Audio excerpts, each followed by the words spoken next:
ఒకేసారి వందల మందికి పిచ్చిలేసి రోడ్డు మీద చెగిరిల్లు. ఇది నిజంగా జరిగిన కథ.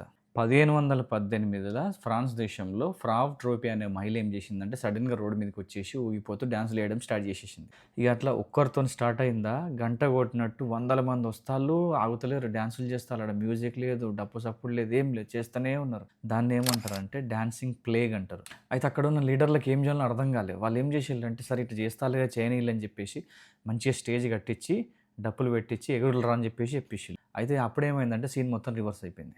పాపం జనం తిండి లేక, నిద్ర లేక, కళ్ళు తిరిగి పడిపోయి, ఆఖరికి గుండె ఆగి చచ్చిపోవడం కూడా స్టార్ట్ అయిపోయింది. ఇది ఎంటర్‌టైన్‌మెంట్ కాదు. ఇది ఒక మృత్యుకోశ లెక్క అయిపోయింది. రోజుకు 10 మంది దాకా చచ్చిపోయేటోళ్ళు. మొత్తం కలిపి 400 మంది దాకా ఎఫెక్ట్ అయ్యిల్లు దీనివల్ల. అసలు ఇట్లా ఎందుకు జరిగిందంటే కొందరు కొన్ని రకాలుగా చెప్తారు. కొందరు ఏమంటారంటే బూజు పట్టిన ఫుడ్ తినడం వల్ల అందులో ఎర్గోట్ అనే పాయిజన్ బాడీ లోపలికి పోయి ఇట్లా చేసిల్లని కొందరు అంటారు. కొందరేమంటారంటే మాస్ హిస్టీరియా, విపరీతమైన స్ట్రెస్ వల్ల అందరికి ఒకటేసారి పిచ్చి పట్టి డాన్సులు చేసిల్లని చెప్పేసి అంటారు. సో చూసిల్లు కదా హిస్టరీలల్లా ఎట్లాంటి వింత వింత సంఘటనలు జరిగినాయో. సో నెక్స్ట్ టైం ఏదన్నా పార్టీ చేసుకున్నా కూడా లేకపోతే పెళ్ళిళ్ళైనా కూడా పోయి ఫుల్ ఎగరకుల్లి ఇగ నాగిన్ డాన్సులు అది ఇది అని చెప్పేసి ఎంత ఎగరాలనో అంతే ఎగురుల్లి. బాయ్.